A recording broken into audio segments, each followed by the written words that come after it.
Be a better speaker, talk. David Schiff.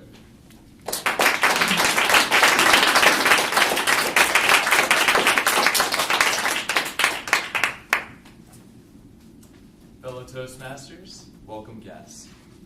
When I originally gave this speech to my club, my first speech idea was about how deer and cars don't mix. Deer don't have car insurance, I found out. They don't spend the 15 minutes to save 15% or more on their car insurance. They don't. And then I looked at our contest poster, and I actually brought that for us here today. To-do list, be a better speaker. And one of our contest members actually works in our printing services, and it's a really nice poster, you gotta admit that. But I thought about it, to-do list, be a better speaker. Isn't that a great idea for a speech? A speech about being a better speaker. And so I imagined, what advice would I give myself if I were in the audience? What advice would I want to work towards in my next speech? And so with some thought, I realized the answer is actually really simple. All you have to do to be a better speaker is talk. Now, anybody who knows me knows I love acronyms. I'm obsessed with them. So naturally, this is no exception. Talk, T, timing. A, attention getter. L, learning from your mistakes. And K, keep going. So first of all, timing. Who's ever heard the expression, timing is everything? Decent number of people, I'd imagine.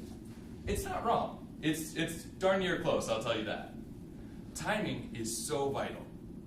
The first time that you get up and you walk in front of the lectern and you want to give a speech, you just start speaking so quickly, and it's something where all your ideas are rushing out, and the audience has a hard time catching up, and then your brain is trying to catch up with your mouth, and it's just a whole jumble mess. Two problems happen with that. One, the audience can't really listen to every word.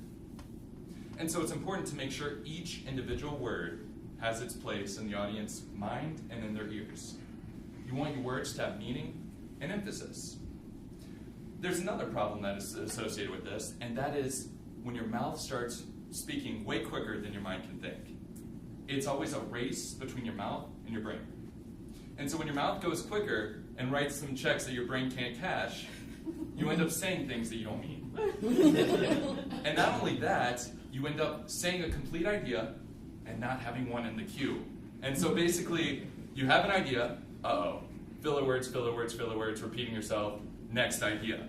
And so it's something where if you allow your words to speak for themselves, the audience gets to focus on what you're saying.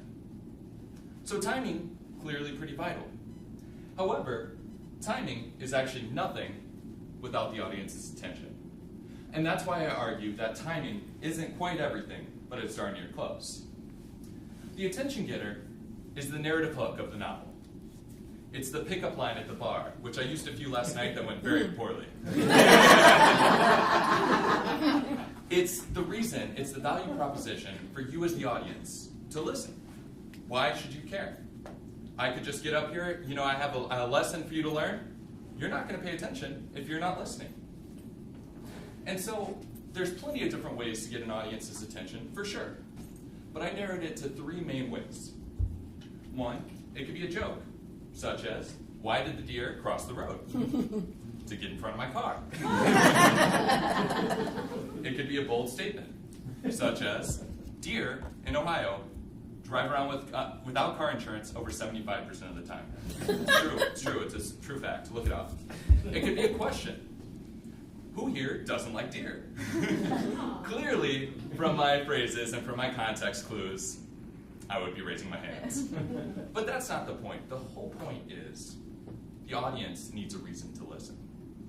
And so you could have amazing timing, you could have amazing content, but if there's no connection between the audience, there's no point.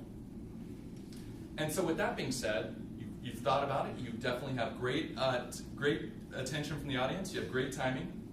You've got it down, that's all you need, right? Just the talk? No, it's talk, not talk. So you have to learn from your mistakes to keep going, the L. And so actually the president of our company always says, better beats best. And it's a very true phrase, better beats best. So if you are at your top, you think you are at the best you possibly can be, you can always do better. And you do that by learning from your mistakes. Right now, I'm being filmed. I'm going to look back at it. I'm going to see what I did wrong, what I did right. Maybe my hand motions were wrong. Maybe I was moving around the stage a little too quickly. Most likely, yes. But the whole key is you have to evaluate yourself. And you have to get your peers' evaluations. You have to learn from your mistakes. And the key is to learn to do it with both accuracy, actually diving into your arguments, and at the same time, you have to learn to make sure that you're still confident. We want to take the sandwich approach. You want to make sure that you find something good, find something you can improve, and then end on a positive note. And so that way, each time, you as your own worst enemy should be building yourself up and up, learning from your mistakes. And so you could keep learning from your mistakes, you could have great attention, you could have great timing, but none of that matters if you don't keep going. You have to speak to be a better speaker. You have to speak to be a better speaker. It could be in any context. It could be a business meeting. It could be the invocator at a meeting. It could be a 7 to 8 minute speech, which is really short time frame. Whatever it is, you have to speak to get better.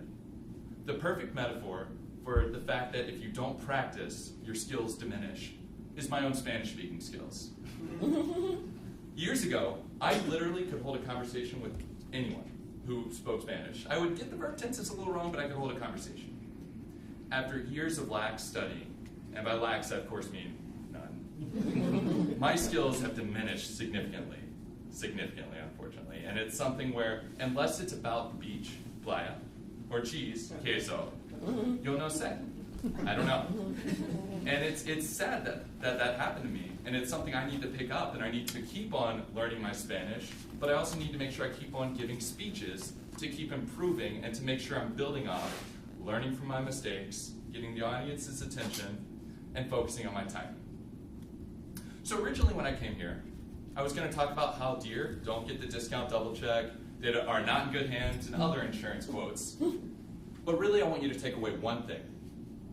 To be a better speaker, all you have to do is talk. Mr. Contest Master?